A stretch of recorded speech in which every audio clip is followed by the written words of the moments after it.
The ongoing conflict in Syria involves not only the Syrian government and several rebel groups, but outside states such as Iran, Russia, and Turkey, as well as terrorist groups such as ISIS. This conflict has been referred to by experts as the most complex humanitarian emergency of our time and has displaced record amounts of people.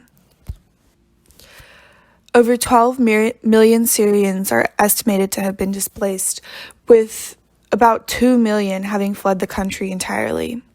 60% of the remaining population, which is 11.7 people, are in need of humanitarian aid. Although it is the goal of other countries as well as the UN to provide aid to the Syrian people in the form of health care or food, changing front lines of war make response difficult. Groups providing assistance are vulnerable to attack in the same way that everyday Syrians are, which further exacerbates the crisis. Experts agree that this is compounded by the emergence of ISIS, which has further destabilized an already unstable country in the midst of a civil war. As many Syrians are forced to endure the most complex humanitarian emergency of our time, they are also forced into positions where non-communicable diseases and nutrition issues are on the rise. As the crisis develops and is prolonged, more and more Syrians are seeing their health suffer as a result of the conflict. As a result of the ongoing Syrian crisis, Syria is currently dealing with outbreaks of several communicable diseases. Current concerns include tuberculosis, malaria, HIV and AIDS, and certain neglected tropical diseases.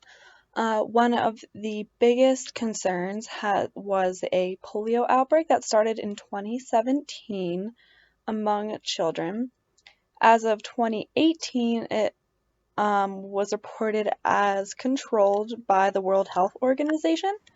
And the way that they were able to handle this was through a vaccination program really aimed at reaching those high-risk kids in hard-to-reach areas.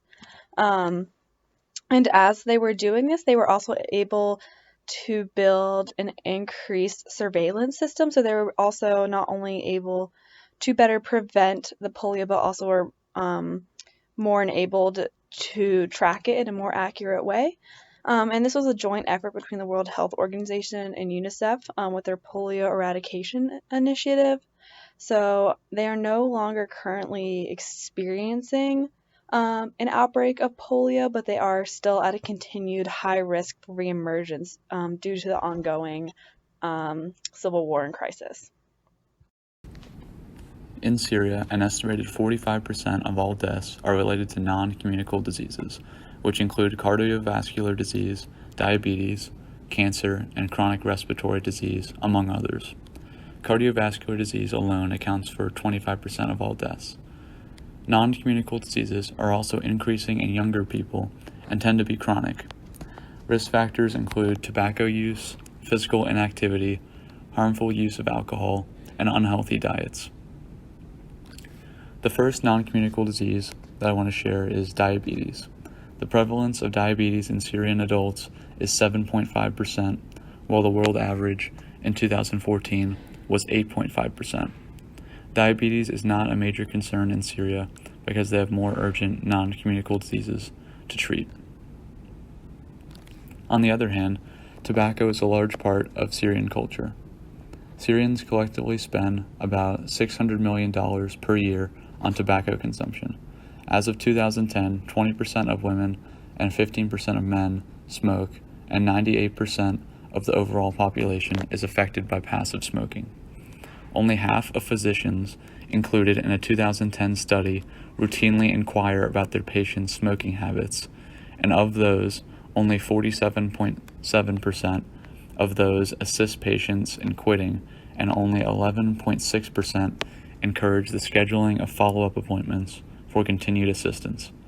Lastly, only 5.3% of physicians reported to have prescribed medicine to aid in smoking cessation. Physicians note that the main obstacle for public health initiatives include lack of motivation amongst patients, lack of time, scarcity of medication, and lack of experience. The next communicable disease to talk about is alcohol. Syria has a history of drinking very little alcohol. In 2016, the annual global average alcohol consumption was 6.4 liters per person older than 15. Also, in 2016, Syria's per capita alcohol consumption was only 0.3 liters, with 97.9% of people abstaining from alcohol altogether. Besides being culturally taboo, Syria has several policies in place that restrict drinking alcohol, including taxes on all forms of alcohol, a drinking age of 18, restrictions pertaining to the sale of alcoholic drinks, and restrictions on alcohol advertising. Mental health has been a problem in Syria for decades, and the recent conflict has only exacerbated the problem. Even before the conflict, mental health care was in short supply in Syria, whose 21 million people were served by only 70 psychiatrists. There were only 2 public psychiatric hospitals. One is located in a rural area outside Damascus, but now operates with limited capacity because of security concerns. The second one in Aleppo has closed its doors. As a result, many people have to purchase the medicine that they need on the black market or forego treatment altogether. Lastly, injuries are a gigantic problem for Syria. 11.5% of the population has been killed or injured since March 2011, and there are an estimated 1.9 million wounded people in Syria. Unfortunately, many hospitals have been intentionally targeted and damaged or destroyed. The existing infrastructure in Syria cannot handle the rise in injuries, and as a result, Syria has had to rely on outside help from other nations. Prior to the start of the Syrian crisis in 2011, Syria had been making some significant improvements in both their maternal mortality, neonatal, and under 5 mortality rates. But as a result of the civil war, there have been significant increases in maternal and infant mortality rates.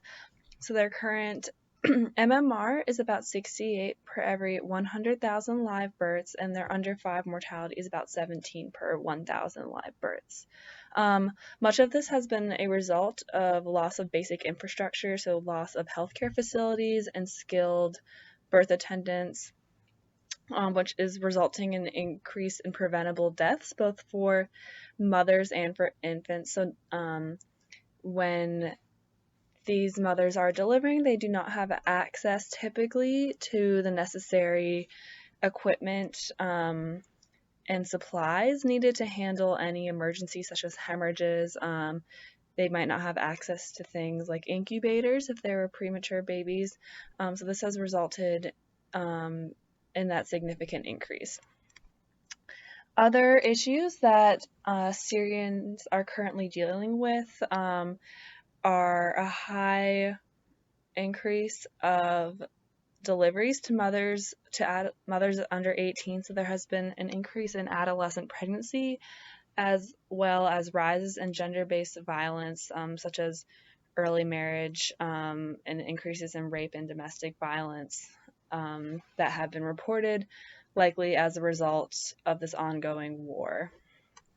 Current programs looking at maternal and infant health have focused around providing increased access to basic resources, so prenatal care, having skilled birth attendants at deliveries, and also trying to have some type of follow-up postpartum care and access to things such as immunizations for infants and children to help prevent any communicable diseases and reduce both maternal and infant and child mortality.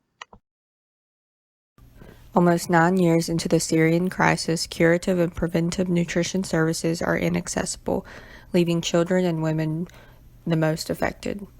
In 2018, more than 3 million Syrian children under the age of 5 required immediate nutrition support. This includes the 20,000 children suffering from severe acute malnutrition and micronutrient deficiencies. Chronic malnutrition is now becoming apparent throughout Syria, revealing the long-term damage the civil war has caused. Another major issue, iron deficiency anemia, affecting 25.9% of children under the age of 5 and 24.5% of women. Factors influencing nutritional status include population displacement, high food insecurity, deteriorating livelihood options, and suboptimum infant and young feeding practices, contributing to diarrheal diseases. These factors, combined with the collapse of the healthcare sector, is negatively impacting the overall health status of the Syrian population.